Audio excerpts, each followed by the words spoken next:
Oh, a tough decision on their hands now. And this early on, it's one you can't afford to get wrong.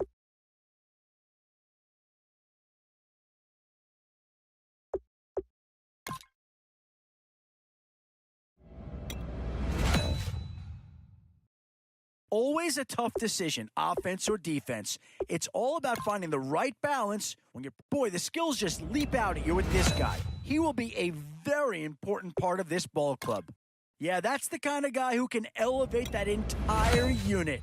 He's a very talented addition.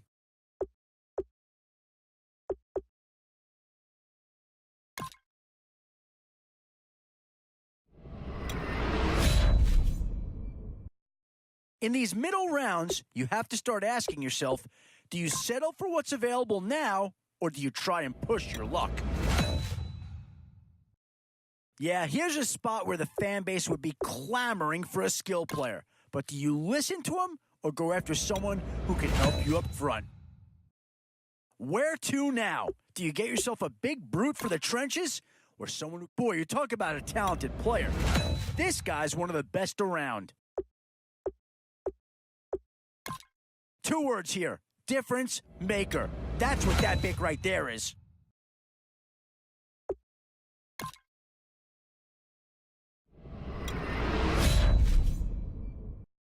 We've seen Dallas represented once already. Could another Cowboy be joining the fold?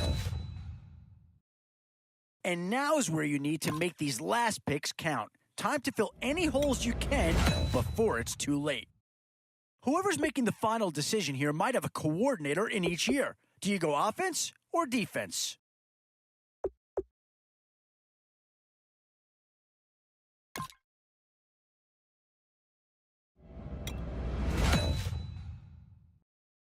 Still a few holes on this roster and not a lot of time left to do anything about it.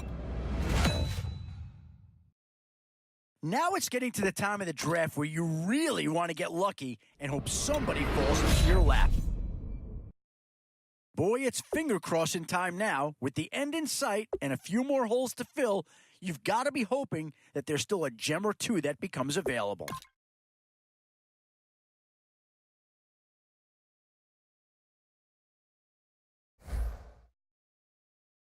He looks like an offensive player, but he plays the corner as well as anyone in the league. Here's the first carry now for Frank Gore. Give him 3 on first down. It'll set up a 2nd and 7. We always like to talk about defense in terms of levels. First level defensive line, second level linebackers, third level defensive backs. On that run, that was what we call a first level run, and it was stopped by a second level player. On 2nd down, here's Griffin. And Gresham has it left side. And he'll go down at the 28. It goes as a gain of 8, and it moves the chains. And there's a completion to the tight end. And look at the size of these players nowadays. At that spot, 6'4", 6'5", and up. A lot of guys used to be basketball players, somehow came back to football. That's really good for the game of football. You're getting better athleticism, great hand-eye coordination, guys who know how to control their bodies when they run their routes. The left side completion to Jones. It'll be a pickup of only a yard, and it'll be a 2nd down. Good throw, good catch, but I really like the route. The drag and being able to run away from defenders, hard to stick with them for that long. Yeah, better against man than zone, or... Better against man, because now you're running away from someone, and you're not running into it. And he'll take it into the end zone for a Denver score. Tyreek Hill, 27 yards, and the Broncos have taken the early lead. Great corner route there, not only able to catch it, turn it upfield, and get into the end zone. It usually involves a little bit of an extra move, doesn't it? You've got to get them thinking that you're moving to the middle of the field, and you're breaking away to that corner. Boy, that was well executed. Big mistake here by the kicker, kicking it out of bounds. The one that drives coaches crazy. Keep it in the field of play and let your guys cover.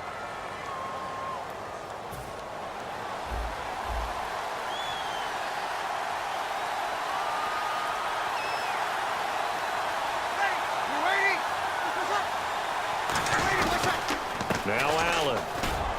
And now Not much room to operate as he'll get this up only to about the 41. Credit him with a 1-yard gain there to make it 2nd and 9. A 1-yard gain can look like a disaster, but it all depends on how the game is going. Is it a series of 1-yard gains running the ball? If that's the case, you might have to start thinking about throwing it a little bit more. But if it's just the occasional 1-yard run, hey, congratulations to the defense. They won that one. Come back and get them the next time. The veteran James Jones, the intended target. And that takes us from 2nd to 3rd down.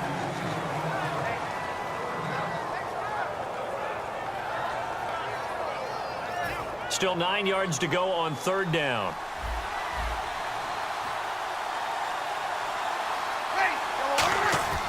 Now Breeze on 3rd down. Out to the flat. That's complete to his running back. They'll give him a yard on the play, and it'll be 4th down. So much about this game is just understanding situations and then having to execute, isn't it? Guard the first down sticks. Don't let them get there. And they rallied and made the tackle. So on 4th down, on is the punter, Pat O'Donnell, to kick it away.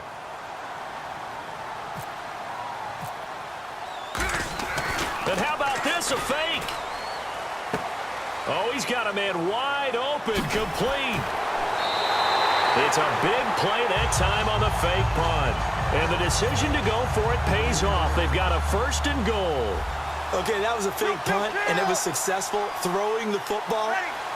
I know you threw the football in your past off of a fake. Yeah, but unsuccessful back in my high school days. Old Tim Jones dropped it, hit him right in the numbers. But I'll tell you what, these guys, they love this opportunity, don't they? A chance to get involved. They certainly do, and many of them were quarterbacks or big-time players when they were in high school and college. So to get back doing what they did before, always fun. Now Breeze throwing on 2nd down. And this is complete. It's Marshall. The reception good for 7. It's 3rd down. That was a nicely run slant route, and what the receiver's trying to do is make the defender think he's going upfield for a deeper route and then breaks it off, usually after about 3 to 4 steps, and cuts towards the middle of the field. And now what he's trying to do is use his body to keep the defender away from the football and give the quarterback a really nice target.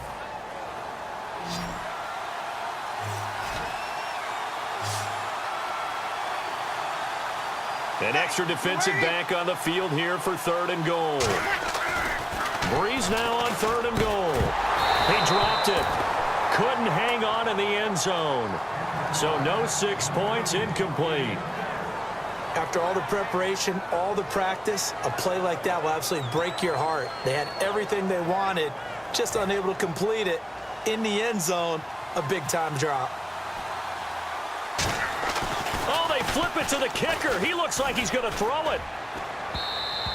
And all the gamble fails. It's incomplete. They pass up the 3, fake it. It doesn't work. And coming out now, the Broncos. And they'll just simply be looking to build off the confidence of the last time out where they scored a touchdown. And confidence is powerful, isn't it? When you've scored once, you feel like you can go back out there and get it done again. Doesn't matter what the defense throws at them. They feel like they're in a groove right now, and they want to get out there and show it. Yeah, hoping to stay in that groove here this go-around. Ezekiel Ziggy Ansah with a tackle for loss. Just think he's still learning the game of football. Didn't play a heck of a lot of it in his native country, and at BYU was just scratching the surface before he hit the NFL. Yeah, from Ghana, where he really liked soccer and basketball, but football's okay for him, right? Yeah, I think it's worked out very well. Drafted on potential, he's realizing it here.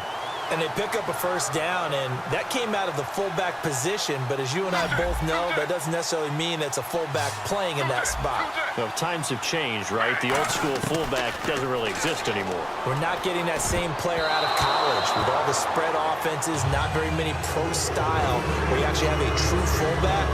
We're having to make do in the NFL and put guys in that spot who emulate it but aren't necessarily that position. 2nd and 10 now. Griffin drops it underneath to Gore. And he'll get this up to the 34-yard line.